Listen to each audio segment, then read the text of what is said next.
श्री रामदास अठावले।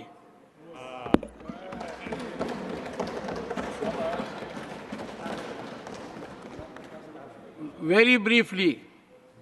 सभापति महोदय,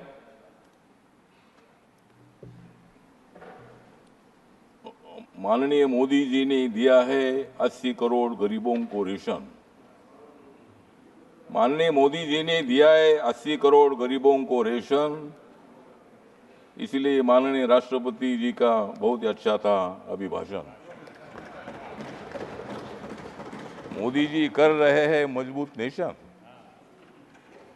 मोदी जी कर रहे हैं मजबूत नेशन, इसलिए मैं यह दे रहा हूं आपके सामने मेरा भाषण।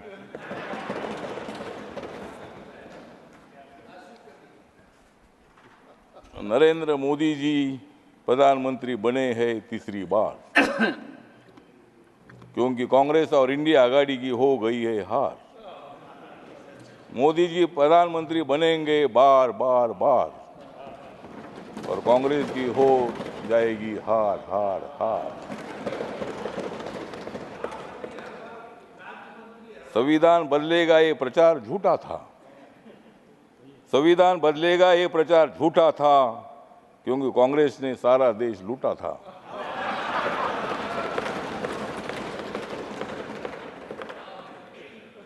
राहुल गांधी का प्रधानमंत्री बनने का सपना 4 जून को टूटा था। राहुल गांधी का प्रधानमंत्री बनने का 4 जून को सपना टूटा था।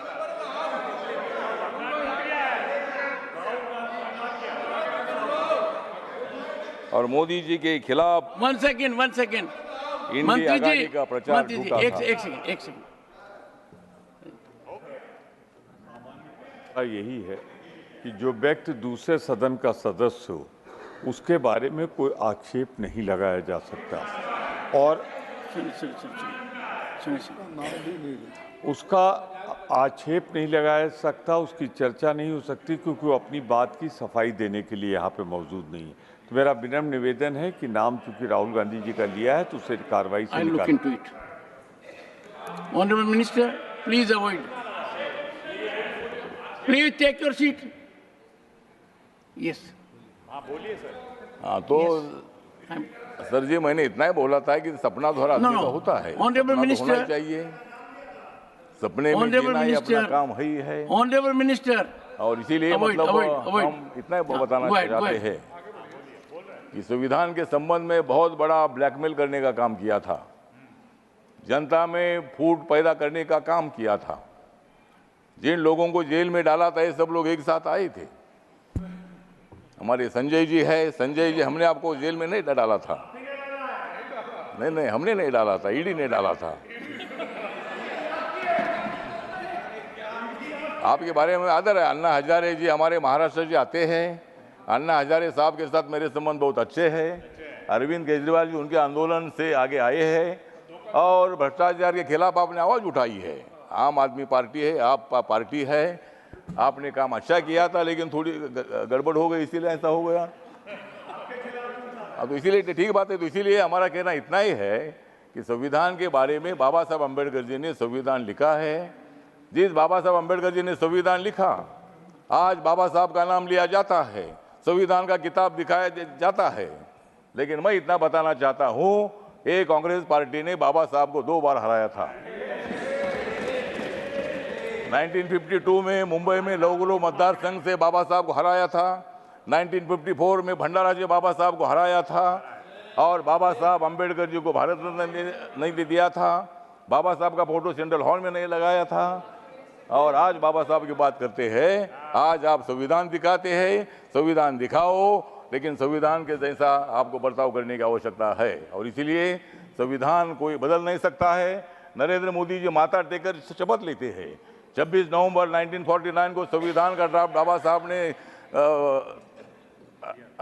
दे दिया था, तो वो दिन मोदी जी संविधान दिन मनाते हैं, और आप बोलते हैं कि भाई संविधान बदलेंगे। मोदी जी ने बाबा साहब के काम इतने पूरे किए हैं।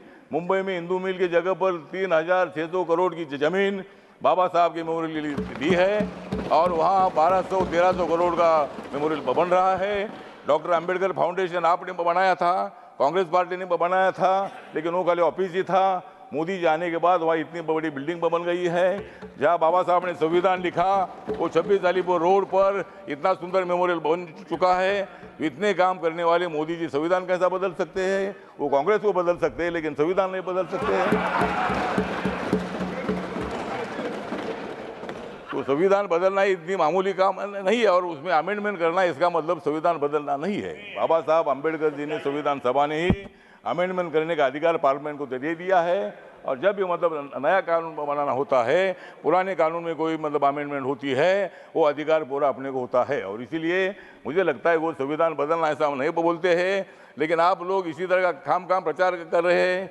सब इतने नेता मोदी जी को हराने के लिए इकट्ठा आए हैं, लेकिन तुम मोदी जी को हरा नहीं सकते हैं। मैं मोदी जी के साथ हूँ। मतलब ठीक बात है, आपको लोकतंत्र में अधिकार है, आपकी सीट ज़्यादा ये अच्छी बात है। और आप इतनी ज़्यादा सीट ना आए कि आप उधर ही रहे और हम इधर ही रहे, मतलब ऐसा भविष्य में होगा तो ठीक बात है। तो अगले बार भी आप ट्राई करिए। लेकिन आज जो राष्ट्रपति का अभिभाषण है, इसका मेरी जो रिपब्लिकन पार्टी ऑफ इंडिया है, बाबा साहब अम्बेडकर जी की स्थापित हुई पार्टी है, इस पार्टी की तरफ से मैं मतलब इस अभिभाषण का सपोर्ट करता हूं। और अपोजिशन को इतना बताना चाहता हूं कि मोदी जी स्ट्रांग नेता है, मोदी जी मजबूत नेता है, मोदी जी के साथ इतने हमारे लोग हैं और तुम कितनी भी कोशिश करो लेकिन मोदी जी हारेंगे नहीं, वो तुमको हराएंगे।